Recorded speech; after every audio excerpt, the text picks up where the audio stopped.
Chapter 3.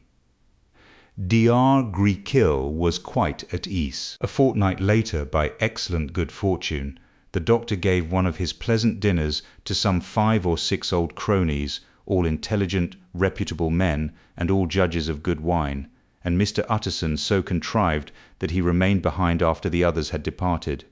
This was no new arrangement, but a thing that had befallen many scores of times. Where Utterson was liked, he was liked well. Hosts loved to detain the dry lawyer, when the light-hearted and loose-tongued had already their foot on the threshold. They liked to sit a while in his unobtrusive company, practising for solitude, sobering their minds in the man's rich silence after the expense and strain of gaiety. To this rule Dr. Jekyll was no exception, and as he now sat on the opposite side of the fire, a large, well-made, smooth-faced man of 50, with something of a slyish cast perhaps, but every mark of capacity and kindness, you could see by his looks that he cherished for Mr. Utterson a sincere and warm affection. "I have been wanting to speak to you, Jekyll," began the latter. "You know that will of yours?"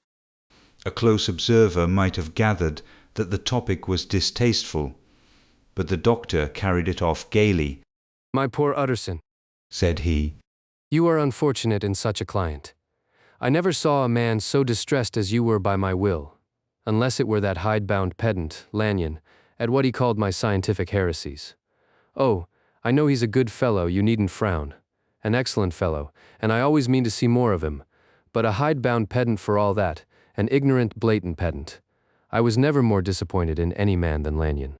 "You know I never approved of it," pursued Utterson, ruthlessly disregarding the fresh topic. "My will? Yes, certainly, I know that," said the doctor a trifle sharply. "You have told me so." "Well, I tell you so again," continued the lawyer. "I have been learning something of young Hyde." The large, handsome face of Dr. Jekyll grew pale to the very lips, and there came a blackness about his eyes. "I do not care to hear more," said he. "This is a matter I thought we had agreed to drop." "What I heard was abominable," said Utterson. "It can make no change. You do not understand my position," returned the doctor with a certain incoherency of manner. "I am painfully situated, Utterson. My position is a very strange one. It is one of those affairs that cannot be mended by talking." "Jekyll," said Utterson, "you know me. I am a man to be trusted. Make a clean breast of this in confidence, and I make no doubt I can get you out of it." "My good Utterson," said the doctor, "this is very good of you. This is downright good of you, and I cannot find words to thank you in. I believe you fully. I would trust you before any man alive. I, before myself, if I could make the choice. But indeed it isn't what you fancy. It is not as bad as that. And just to put your good heart at rest, I will tell you one thing. The moment I choose, I can be rid of Mr. Hyde. I give you my hand upon that. And I thank you again and again, and I will just add one little word, Utterson, that I'm sure you'll take in good part. This is a private matter, and I beg of you to let it sleep." Utterson reflected a little, looking in the fire. "I have no doubt you are perfectly right," he said at last, getting to his feet. "Well, but since we have touched upon this business, and for the last time I hope," continued the doctor, "there is one point I should like you to understand. I have really a very great interest in poor Hyde.